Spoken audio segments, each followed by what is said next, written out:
How do you feel about the emo wave that's been, I don't know if you follow that at all? It's just a bunch of, it's bands for your girlfriend to like, you know? I mean, oh, he's so cute. Well, what bands are you digging these days? What contemporary bands? I like Muse a lot. I like Muse. I like, my girlfriend has been, turning me on to a bunch of different bands, like, and most of these bands, there's like one or two songs that I really like, and the rest of the stuff, like, there's Silver Sun Pickups have a really cool song, and War Tapes has a pretty cool song, and it's kind of, it's just hard to say. I mean, there's so much shit out there, that there'll be like one cool song, and then you'll get your hands on the record, and you'll go, hey, they got one good song, But sometimes that's enough, for a band to, become millionaires, you get one good song, as opposed to having shitloads of good songs, but nobody, no hits, so, but no, I mean, I listen to a lot of different stuff. That's one thing about this band, everybody listens to a really wide, diverse range of music. I mean, no two of us, like, listen to the same stuff. I mean, if you just put everybody's iPod on shuffle, you laugh and cry and have a heart attack. See some of the shit people listen to. But that's what makes GWAR really diverse, Do you see GWAR trying to write a single, or do you ever say, all right, we need a radio, like you did Schools Out for Summer on Beyond Hell, which was clearly...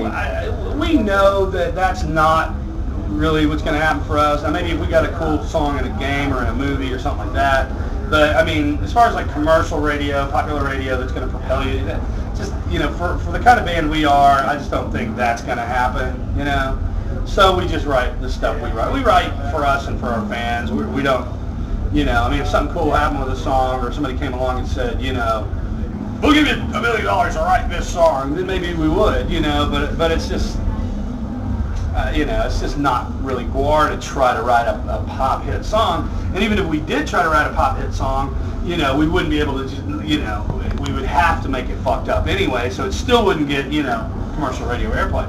So, we're not chasing that hit song. How do you feel about... We're chasing the hit T-shirt. How do you feel about Guitar Hero and Rock Band and those kind of video games? I love the games. I think they're kick-ass. I think for a minute there were, I know a lot of people were worried that, kids are just, they're not gonna realize how cool it is to play a real guitar. No, that's so much work to learn how to play guitar. But I think it's opening people up to bands they wouldn't be, into, and I know several young kids, like 8, 9-year-old kids, that now are playing guitar because they play that game. So I think it's kick-ass. Why not? Any interest in a GWAR song being included in that? Actually, we re-recorded a version of GWAR for Guitar Hero for a downloadable package thing.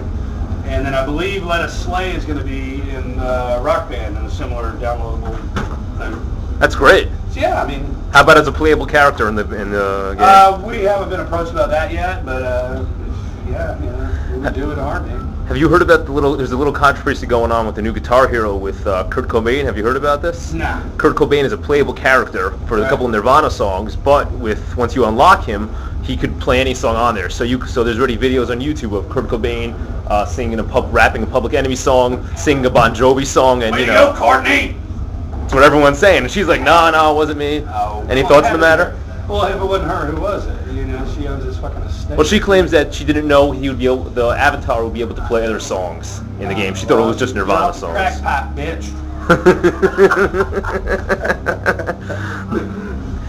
Do you think that Activision, who makes Guitar Hero, should be, forced to take it down? I don't know. I think, these days it's just so fucked up. I mean, you see commercials with, the Beatles, interacting with, it's like, whatever. I think once you're that big of a public figure, your life's not your own anymore anyway. You're like, you can't hold on to it, especially from beyond the grave. You just kind of, you're fucked. It's gonna happen. I mean, I guess just be glad people are still interested and money's still being generated in your name. Maybe your family's getting part of it. I don't know. It's weird and twisted, but I mean, nowadays you have to copyright your asshole, or somebody's gonna fucking use it for something. It's just something for me to write. So it's just, I don't know what to say about all that shit. Well, in a similar vein, how does GWAR feel about illegal downloading? Is there a general consensus? I think it's too late to worry about all that because it's gonna happen. You know, fuck, I do it. You know, I mean, I've downloaded our stuff because I had to relearn a song and I didn't have the CD handy. So, I think it's one of those things that when it started up, all the record labels should have jumped on board and gained control as much as they could of that situation, and they didn't. So, it just sort of set them up to lose big time on it.